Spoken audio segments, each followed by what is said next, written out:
zvakare handiti kana unge usati wasubscribe bongodi ibongo subscribe muzukuru panapa ndo pamusha penyu pazvinoitika handiti panapa ndo pamusha penyu pazvinoitika.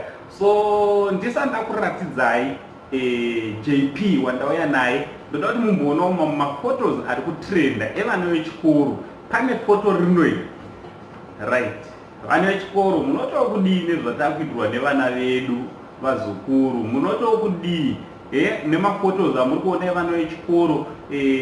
Mwana wako unenge watoendesawo chikoro ndo zvavanobva vanozonowedzerera pachikoro chawakaamutuma kuti ange ari anofunda vari kuwedzerawo netumaphotos twakadaiwo. Ndiwe mubereki wona zvakaoma zukuru, zvakaoma handiti. So mukutenderera mastreets esocial media mandinoswera ndichiona kuti zvinhu zviri kufamba sei handiti.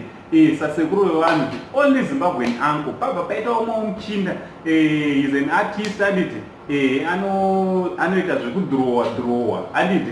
So muchinda uyu akabva adhirowa foto kana kuti mufananidzo waJP Japraiser Mukudze Mukombe handiti. So adhirowa foto rachikomana Japraiser akabva aenda unomutambidza ndeawa maphotos ake. Toda kuti munge muri munonatsozvionera maportraits handiti, ndo maportraits handiti. Mifananidzo yakadhirowerwawo Japraiser one of his friends handiti, ndo anawandirisa panapa. What do you think? What do you think nemaphotos awa zukuru vangu? Ngataura nekumacomments ndichida kungoti no JP uri kugona. Akasi kutanga tiona JP achiisawo papage pake vanhu, vamwe vanhu kana kuti mamwe maartist. Munoziva kuti pakudaiwoka anenge achitosimudzirawo atire umwe munhu, chinova chinhu chakadi, chinhu chakanaka kusimudzirana. Pandorina mwana asingatode kana maartist vamwana vanozikana vadi kana kutobatsira kana kutosimudzira umwe munhu.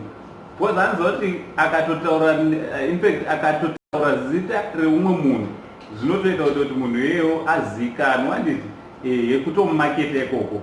So ngatinyorere mumakomment muchitiudza kuti what do you think. Naanko venyu the only Zimbabwean uncle handiti hakuna umwe tovadati Mark